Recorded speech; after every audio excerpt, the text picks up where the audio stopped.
AR-15 is a relatively easy gun to do a trigger job on, and the system is similar to many, many other guns, including the AK-47 and the Daewoo and several other assault rifles and several other sporting rifles. So when you learn this trigger, you'll be able to do others that are similar also. You may want to get a tape on that particular one just to get the fine points, but the basics are the same. But before we actually start to do the trigger job on this AR-15, I want to go over some physics with you, shall we say, or some laws that you need to obey. You need to understand some basic principles of safe sear engagement angles or surfaces or engagements, if you will want to call it that.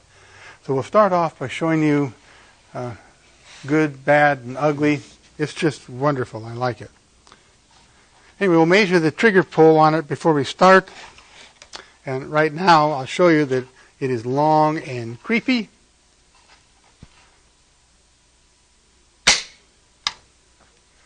What we're going to do when we get finished is have a little take-up and then a firm spot where it hits and stops, and a few more ounces to pounds, and it'll go off, but with almost no trigger motion. I'm going to cock it again and weigh it.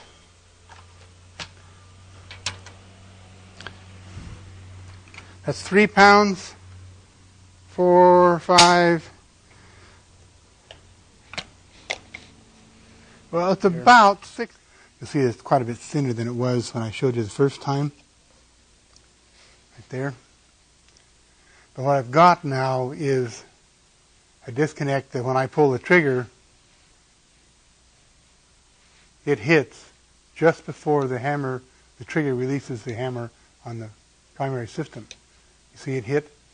Now I have a set of slave pins. They're pins the size of the original pins, but they're longer so that they go through both sides of the receiver to hold it exactly how the gun holds it, and it's a snug fit in the hammer and trigger. So now it's very close to the way it is in the gun, so I can cut and fit and get it very close and put it in the gun and do the fine tuning. Well, right now, the way I have it, it hits and then just harder one than most because it had been already fiddled with by someone else. So we got a pretty darn good trigger job out of it, and it didn't take too long. The key word here, I suppose, is to take your time and don't cut too much off. I made it look easy, and even I had little problems with it because I had to try several times to get it forward far enough. I had to alter the hammer. So you saw just about every single thing that you have to do to make it work.